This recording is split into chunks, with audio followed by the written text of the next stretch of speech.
Bismillahirrahmanirrahim. Assalamualaikum warahmatullahi wabarakatuh. Alhamdulillah wassalatu wassalamu ala rasulillah wa ala alihi wa sahbihi wa mawalah, amma ba'du. Saya doakan Bapak Ibu sehat, panjang umur. Masya Allah, tugas kita itu masih banyak. Kita baca bersama-sama Bu ya, halaman 3 ya. Ya, ini tempatnya, ayat ini tempatnya di ujung surat At-Taubah, penutup surat At-Taubah. Ayat ini ya.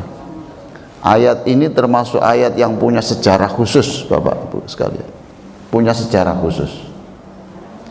Karena ketika tim pengumpulan Al-Quran dan penulis Al-Quran yang dibentuk oleh Khalifah Utsman bin Affan, tim itu sudah kerja, sudah selesai semuanya, tinggal satu ayat yang belum ketemu, dicari kemana-mana tidak ketemu. Ya ayat ini yang dicari. Siapa ini yang punya arsipnya, ini siapa? Akhirnya ditemukan. Jadi ini ayat terakhir yang ditemukan. Akhirnya ditemukan di rumah seorang sahabat, kemudian diminta mendatangkan 2 saksi. Kamu siapa yang bisa menyaksikan bahwa, yang menjadi saksi bahwa kamu telah menerima ayat ini dari Rasulullah? Itu didatangkan 2 saksi, kemudian ketemu ayat ini.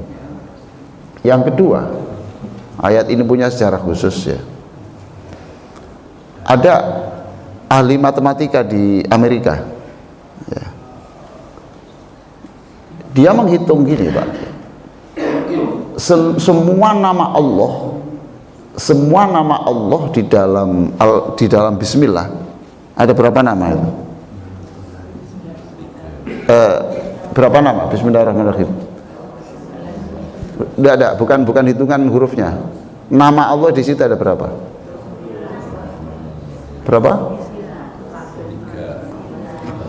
Yang di Bismillah, Bismillah Allah, terus Ar-Rahman Ar-Rahim. Sudah 3 toh. Nah, dia ini mencoba melihat kehebatan Quran itu dari menggunakan angka. Jadi untuk melihat kehebatan Quran itu kan bisa dilihat dari hubungannya dengan penelitian modern, hubungannya dengan ilmu jiwa, psikologi, sosiologi, kemudian matematika, itu dilihat semua, itu kemujizatannya ada. Tapi orang ini melihat dari angka saja. Nah, dicek, dia yakin bahwa nama Allah yang 3 itu di dalam Bismillah, Allah, Ar-Rahman, Ar-Rahim, itu jumlahnya dalam Al-Quran itu harus bisa dibagi habis dengan 19. 19 itu ya jumlah hurufnya Bismillah. Bapak kan tidak pernah hitung tuh. Nah, yang sering dihitung apa? Arisan. Cocok ya, tuh dihitung, lalu ketemu Pak, Allah itu dihitung sekian ribu, dibagi 19, habis. Oh, berarti hebat ini, Quran ini berarti mukjizat. Ar-Rahman dijumlah dalam huruf di dalam Al-Quran itu dijumlah. Ar-Rahman itu juga sekian ribu, dibagi 19, habis. Tinggal apa? Rahim. Rahim ini bermasalah karena jumlahnya tidak bisa dibagi 19. Bagi seorang peneliti Pak, ini daya tarik, itu tantangan ini, itu tidak gampang menyerah. Maka yang namanya penelitian itu bertahun-tahun Pak ya, itu bertahun-tahun untuk menghasilkan temuan, itu bertahun-tahun. Saya membayangkan ketika saya Ramadan kemarin, saya di Skotlandia, di Universitas Glasgow, itu kan Yang menemukan mesin uap itu kan di Skotlandia, Pak. Itu penelitiannya berpuluh-puluh kali, Pak, bertahun-tahun itu. Akhirnya diteliti, ketemu, Pak, rahim yang khusus di ayat ini tidak termasuk rahim pada bismillah. Karena kalau bismillah itu rahim itu mensifati Allah, sedangkan di sini rahim itu mensifati Nabi Muhammad SAW. Berarti kan dikurangi satu toh, ya. Setelah dikurangi satu, jumlahnya ketemu dan bisa dibagi habis 19. Kok sempat ya Pak ya? Ya Pak ya, kok sempat gitu. Karena jiwanya jiwa ilmuwan Pak ya gitu. Jadi ketemu 19. Sudah. Saya datang Ibu beberapa tempat ya di aliran tarekat. Saya tidak menyuruh dan tidak melarang Bapak Ibu ikut tarekat. Wong itu selera, ya terserah aja. Wong ikut klub sepak bola aja boleh kok. Masa ikut klub zikir tidak boleh. Gitu. Kumpul-kumpul ya untuk acara apa boleh, masa kita kumpul zikir tidak boleh. Nah itu ada satu tarekat yang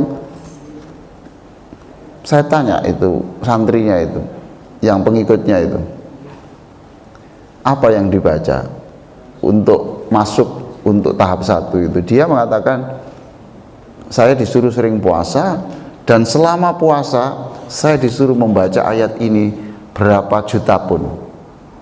Ayat ini ada apa ayat ini, nanti kita kaji pada pagi hari ini. Tidak tergesa-gesa toh Bu? Tidak tergesa-gesa toh? Ya dikuat-kuatkan dulu lah, walaupun di luar sudah ada sarapan, tapi ya lupakan itu, lupakan dulu ya. Ini ayatnya, kita baca sama-sama ya Bu ya. Ini ada di surat apa Bu? At-Taubah itu. Dan ini terkenal, kalau di seluruh negara muslim ayat ini terkenal. Di Indonesia lebih terkenal, setiap ada salawatan Nabi itu mesti baca ini. Kita baca bersama-sama, tirukan saya ya. Laqad ja'akum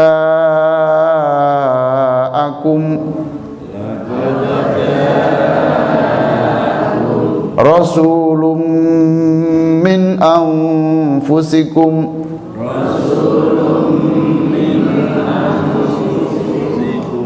azizun alaihi ma anittum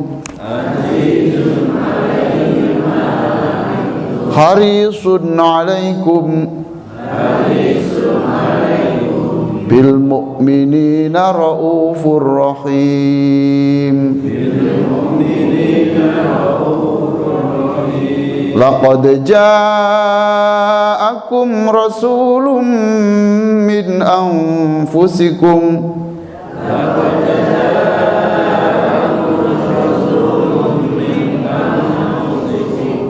azizun alaihi ma anittum harisun alaikum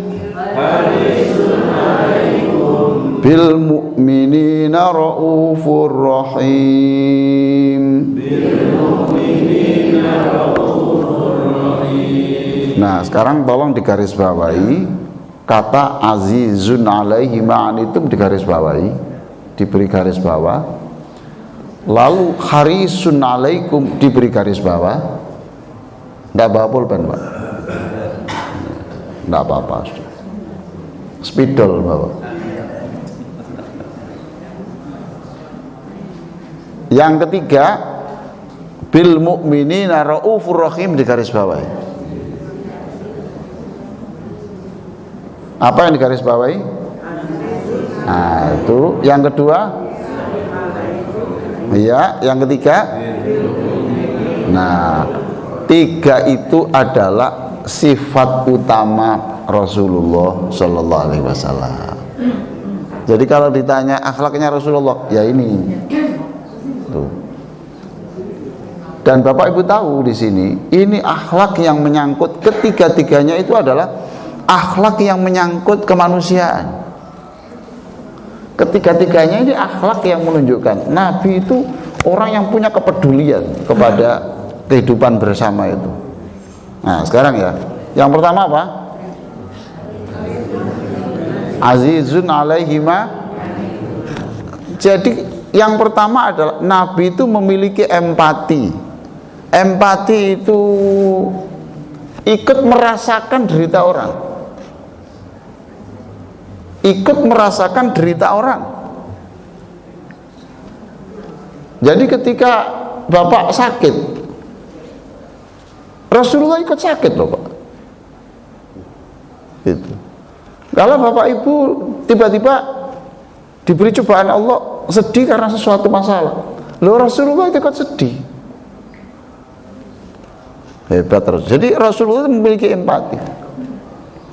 Jadi ketika saya sakit gitu, saya sakit, ya saya senang, saya berpikir Rasulullah lebih sakit daripada yang saya rasakan. Gitu Rasulullah itu ya. Jadi buku ini saya tulis persis ketika selesai saya menulis, inilah hari kemudian saya jatuh sakit. Saya muntah darah, masuk rumah sakit itu ya ini. Lalu saya tinggal karena oleh dokter saya diizinkan ke Inggris selama 35 hari untuk mulai London, kemudian di Skotlandia, kemudian Manchester, kemudian Southampton, kemudian Cambridge, di beberapa tempat itu. Saya tidak sempat lihat buku ini, belum sempat baca. Kemudian saya pulang dari Inggris, saya masuk rumah sakit lagi. Nah di rumah sakit buku ini terbit, sambil nunggu bius, setelah sadar bius, kemudian saya lihat ini, saya baca berkali-kali, lebih dari 10 kali saya baca ini. Jadi ditulis pada saat saya menjelang sakit dan saya baca ketika saya sembuh. Saya berpikir ini sholawat Nabi, ini begini ya kekuatannya itu, sampai saya itu bertemu dengan seseorang itu, bagaimana orang ini cara berpikir positif ya. Dia bilang ketemu saya ya, saya tidak usah saya sebutkan namanya. Beliau menemui saya, Bapak habis muntah darah ya? Iya. Tenang Pak Ustadz, itu bukan darah Pak Ustadz, itu Allah mengeluarkan kotoran-kotoran Pak Ustadz sebelum Ramadan. Oh gitu toh, Masya Allah. Berpikir positif itu enak sekali ya. Niku mboten kotoran Pak Ustadz, niku mboten darah, niku kotoran rohani panjenengan dibersihni Gusti Allah. Oh mboten, ya Allah. Sudah Pak ya. Jadi itu Rasulullah itu punya empati besar. Apalagi yang orang itu sering kali membaca sholawat Nabi, plus jangan hanya membaca sholawat Nabi Pak ya, tapi tunjukkan akhlakmu itu memang akhlak yang persis seperti Nabi. Jadi yang namanya cinta Rasul itu Bapak Ibu, tidak cukup kalau hanya sholawat Nabi. Tidak lah, siapa yang mengatakan gitu? Tidak cukup. Sholawat Nabi kan verbal. Tapi kalau Bapak Ibu itu menjaga perasaan orang, itu berarti cinta Rasul. Kalau Bapak Ibu itu tidak membuang sampah di sungai, itu ya cinta Rasul. Karena Rasulullah tidak senang ada tindakan-tindakan yang merusak alam. Tuh.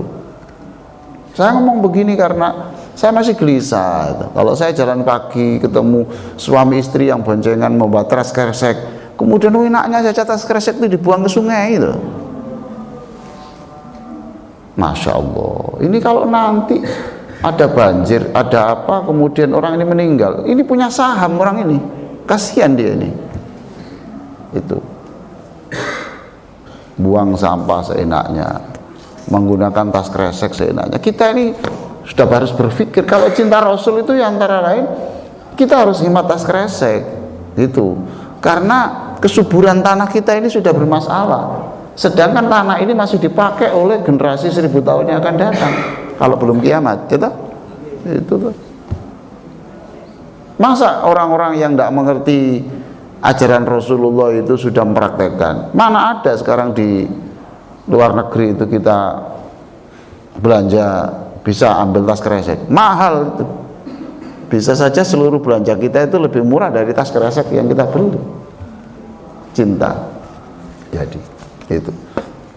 Jadi kalau kita itu menjalankan perintah Rasul, yaitu cinta Rasul. Jadi Rasulullah itu nomor satu adalah ikut merasakan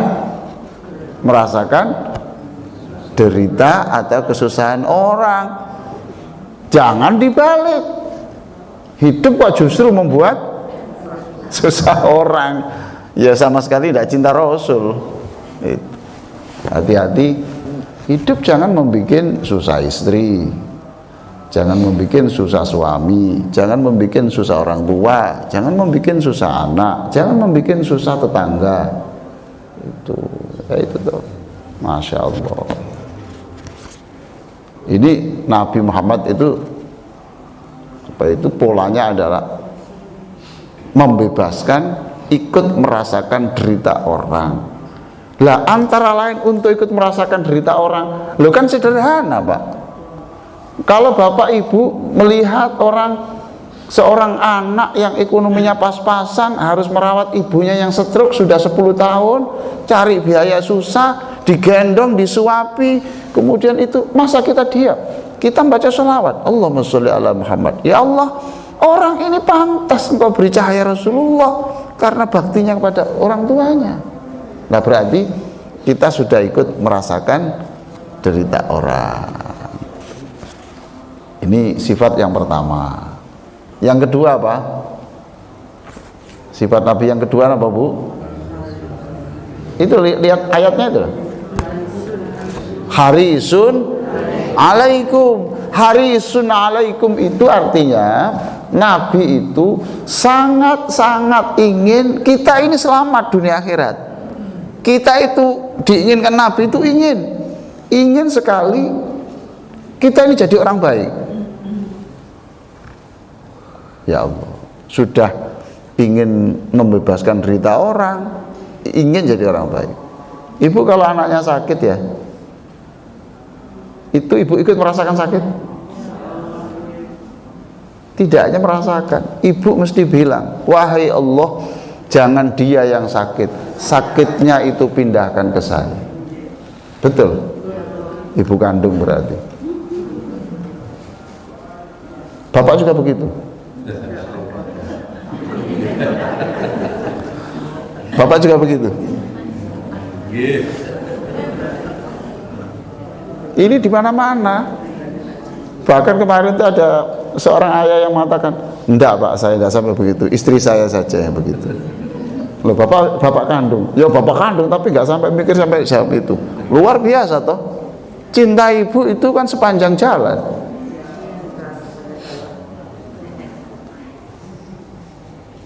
Ya Allah, begitu ya, luar biasa. Istri saya itu melahirkan 7 anak. Katanya ya sakit. Saya tidak ikut merasakan. Tapi istri saya bilang, saya sudah melahirkan 7 anak, tapi saya lebih sakit melihat anak saya melahirkan daripada saya sendiri. Ya Allah, jangan dia yang sakit, aku saja yang sakit. Begitu. Cintanya Rasul, ikut deritanya itu ya seperti itu, bahkan lebih dari itu. Sallallahu ala Muhammad, sallallahu alaihi wasallam, sallallahu ala Muhammad, sallallahu alaihi wasallam. Jadi Nabi sifat Nabi yang kedua adalah ingin supaya kita jadi orang baik. Pak Haji, ingin anaknya jadi orang baik? Oke ya. Kalau anaknya tiba-tiba mau sholat jamaah ke masjid, Bapak senang? Senang? Senang. Oke. Nah, berarti Nabi ketika sekarang ibu-ibu duduk di sini, ya, duduk di sini, waktunya pulang, enggak pulang, Masya Allah. sebelum subuh sudah ambil air wudhu, jadi orang baik semuanya. Ini bapak-bapak ini orang soleh solihah semua ya. Saya lihat wajahnya ini sudah pantas lah dirangkul Rasulullah, itu sudah pantas semua. Yes, sudah. Rasulullah senang enggak? Rasulullah senang enggak, Bu? Senang enggak? Berarti jam ini kita sedang membuat Rasulullah tersenyum. Senang. Senang. Pak Haji, Pak Haji, kalau anaknya kelihatan melakukan sesuatu yang tidak baik, susah enggak? Susah. Sedih lah. Sedih toh Pak ya toh? Berarti karena cintanya Rasul kepada kita itu melebihi cinta seorang ayah kepada anaknya, seorang kakak kepada adiknya, maka ketika kita melakukan dosa, melakukan salah dosa, Rasulullah susah enggak? Susah enggak?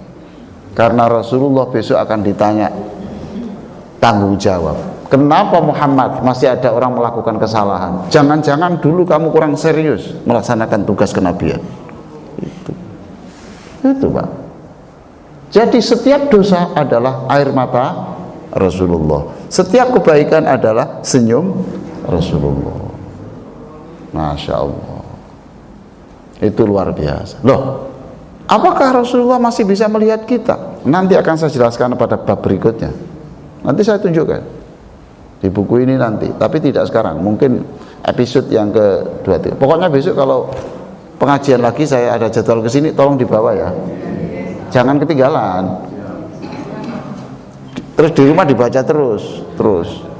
Supaya kalau ngerti itu salawat itu dalilnya apa? Ini ayatnya mana? Ini ditanya ada ayatnya apa enggak? Ya pokoknya dalam Quran lah. Ya mesti ya kalau ayatnya Quran tuh. Pokoknya doa. Ini sini. Saya ajari Bapak ini. Ini kuliah S3 Pak. Program dokter semua ini. Jadi, makanya ini artinya saya ingin mengajari yang lebih serius gitu ya. Jadi Rasulullah SAW seperti itu, ingin jadi orang baik. Senyum Rasulullah adalah kalau kita melakukan kebaikan, dan tangisan Rasulullah itu adalah ketika tak melakukan yang jelek. Sudah. Yang ketiga, bil mu'minina raufur rahim. Sesama orang yang beriman itu luar biasa cintanya itu. Rahim itu sayang gitu. Sayang, Rasulullah itu sayang.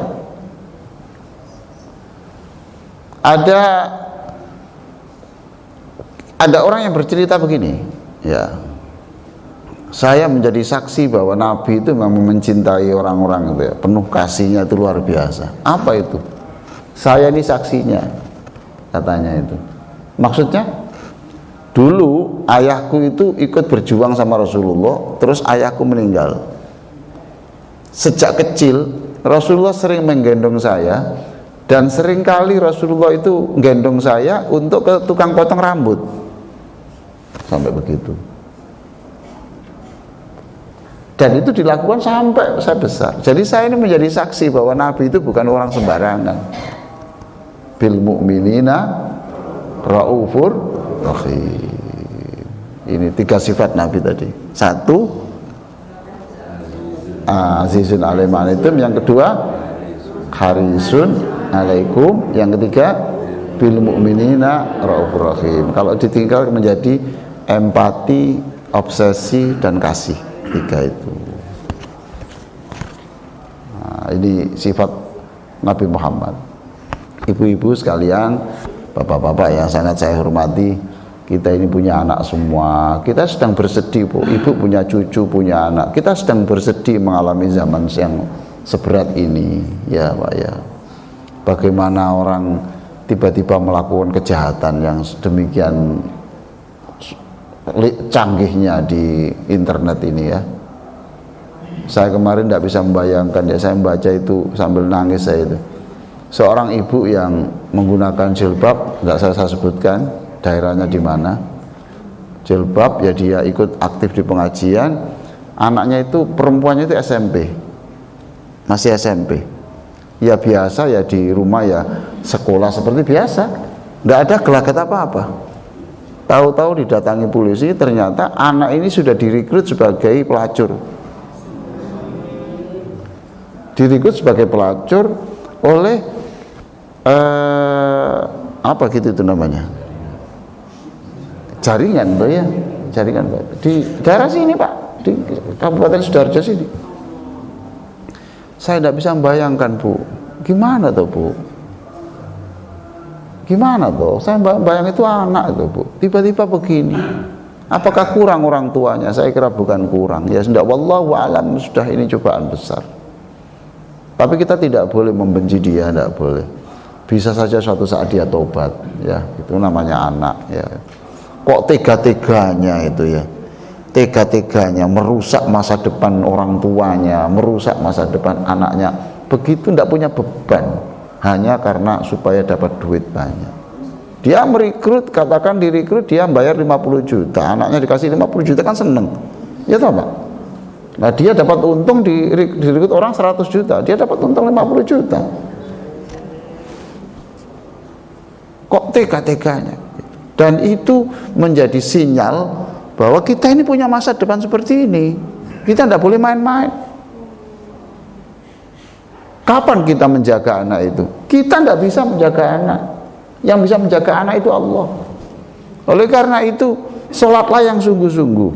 Jangan sampai telat sholat malam. Kalau nggak sempat sholat malam, 5 menit saja sebelum subuh itu tetap namanya tahajud. Sujudlah dan titipkan anak ibu, cucu ibu itu supaya dijaga oleh Allah. Kalau nggak dijaga Allah, nggak bisa. Nggak cukup dengan gizi biasa, tapi kita luar biasa. Oke. Baik, ibu-ibu sekalian. Sekarang hadis di bawahnya. Tuh. Kita baca ya. Man naffasa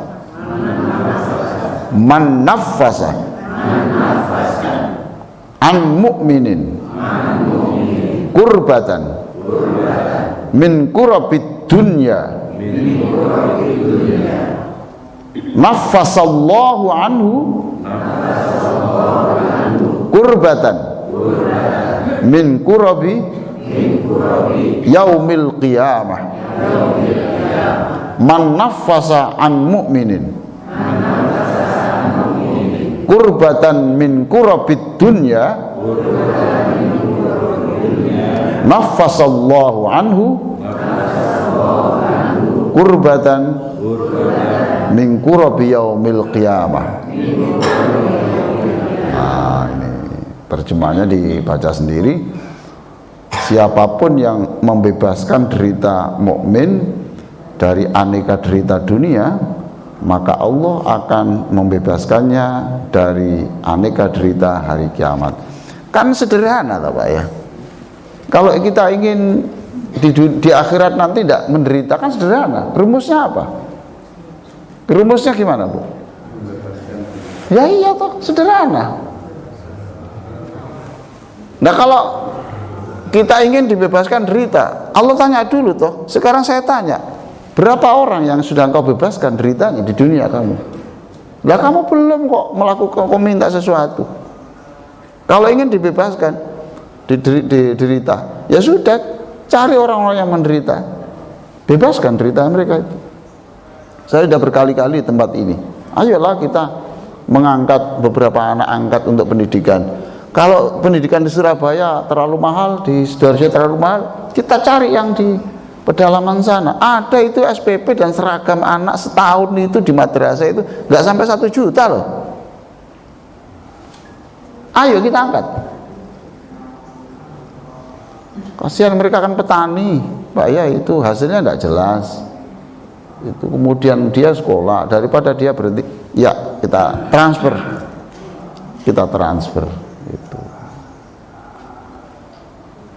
Dari mana uang kita? Ya kita cari, pokoknya kita harus bisa kerja keras, berarti kita harus melakukan kerja keras. Tidak cukup Pak menebus akhirat itu hanya dengan sujud di sini. Tidak cukup keselamatan akhirat itu dengan zikir saja, tidak bisa. Harus ada tindakan real. Mumpung Bapak Ibu ini diberi kesehatan Allah, mumpung Bapak Ibu itu masih bisa makan lebih dari yang dibutuhkan. Sekarang soal makan kita ini kan hampir lebih-lebih Pak ya. Jumat itu, hari Jumat, setelah Jumatan makan, subuh, setelah subuh makan, maghrib ada tahlil makan, isya ada tahlil lagi makan lagi, besok ada pertemuan alumni haji makan, pulang bawa. Jadi praktis kita itu mamanya enggak masak sama sekali udah. Apalagi punya kulkas yang besar, ya, dimasukkan terus, punya freezer semua dimasukkan sampai ono sing 3 wulan gak kebuka-buka. Masya Allah, oh pelit kok diterus-terus no. Itu toh. Saya ngomong begini kenapa? Kenapa saya ngomong begini? Hidup kita itu spekulasi, Pak. Apakah Ali ini masih bisa hidup untuk hari Ahad besok? Wallahu a'lam. Loh, ini hari Ahad. Oh iya. Selali dino. Senin apa masih hidup? Wallahu a'lam. Mas gitu aja. Dan apakah ibu bisa menjamin bahwa ibu masih punya duit untuk besok? Kalau harapannya pasti Pak Haji, tapi kepastiannya kan tidak ada. Saya dalam 2 minggu ini saja ya, kedatangan orang yang bercerita, saya bangkrut Pak, saya itu rumah saja saya sekarang tidak punya Pak, saya mobil ya sudah jual, rumah disita. Tapi saya bilang, Bapak nggak usah susah. Saya menjadi saksi bahwa ketika Bapak berjaya dulu, Bapak ikut membelikan tanah untuk panti. Saya masih ingat Bapak menanggung kubah masjid ketika Bapak masih berjaya dulu. Bayangkan Pak, kalau Bapak baru ingat tentang sedekah hari ini, apa yang Bapak berikan? Paham Pak maksud saya? Saya lah sudah. Insya Allah lah kalau kita utamakan keluarga sendiri dulu, ponaan atau apa, atau anaknya guru kita atau apa gitu, supaya silaturahimnya tetap jalan. Senyum manusia adalah senyum Allah untuk kita. Apa? Adalah senyum Allah. Senyum manusia adalah senyum Rasulullah untuk kita. Senang Rasulullah itu. Ya Nabi salam alaika, ya Rasul salam, ya Habib salam alaika, sholawatullah alaika. Baik, sekarang halaman 4 ya Pak ya, halaman 4. Nah, enak kan Pak gini, pengajian gini kan enak toh Pak, jadi bisa dilihat, nanti di rumah dibaca lagi. Besok pengajian kapan-kapan, nanti 2 bulan 3 bulannya akan datang, saya lanjutkan dibaca Pak ya. Tapi kemarin tuh ada yang bilang begini, Pak, supaya pengajiannya akan datang saya tidak lupa bawa, saya letakkan di masjid aja Pak ya. Loh, alasanmu banyak males moco. Oh nah ini. Baik, ini Bapak ya, buku ini saya tulis setelah saya itu sebenarnya gini ya,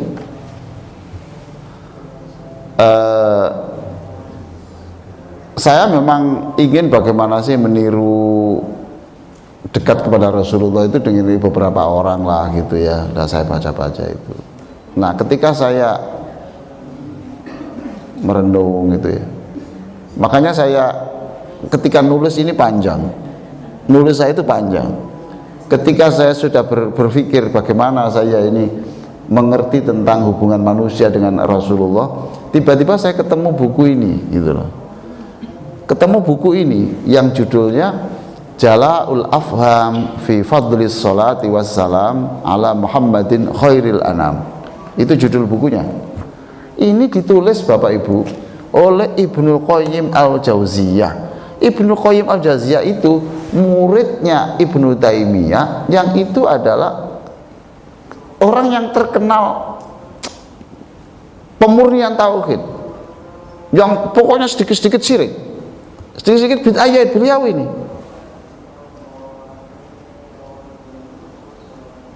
Ini menjadi tokoh yang rujukan di Arab Saudi. Jadi kalau Bapak Ibu suatu saat ditakdirkan umroh bersama, saya bersama-sama rombongan masjid, rombongan Sabilul Muttaqin, nanti saya tunjukkan, lihat seluruh khotib itu selalu mengutip Ibnul Qayyim Al-Jauziyah. Memang karyanya besar. Tapi uniknya justru beliau itu menyebut, nah ini uniknya, beliau menyebut ada 40 anugerah yang diberikan Allah kepada manusia yang membaca sholawat. Loh Pak, saya jadi penasaran. Kalau penulis yang lain saya enggak heran, tapi karena yang menulis itu ini, saya pelajari. Jala'ul Afham fi Fadlis Shalah Wassalam ala Muhammadin Khairil Anam. Nah itu, jadi saya semakin penasaran apa sebenarnya. Nah di buku itu ada 40, tapi di dalam buku ini saya ringkas 40 itu menjadi 20 saja. Nanti ada di dalam. Ini Jala'ul Afham fi Fadlis Shalah Wassalam. Baik, masih lanjut Pak? Stop. Ini sudah jam 5:21. Tidak apa-apa. Oh, macam-macam. Oke, ini sekarang ya. Tolong sekarang dilihat halaman 9.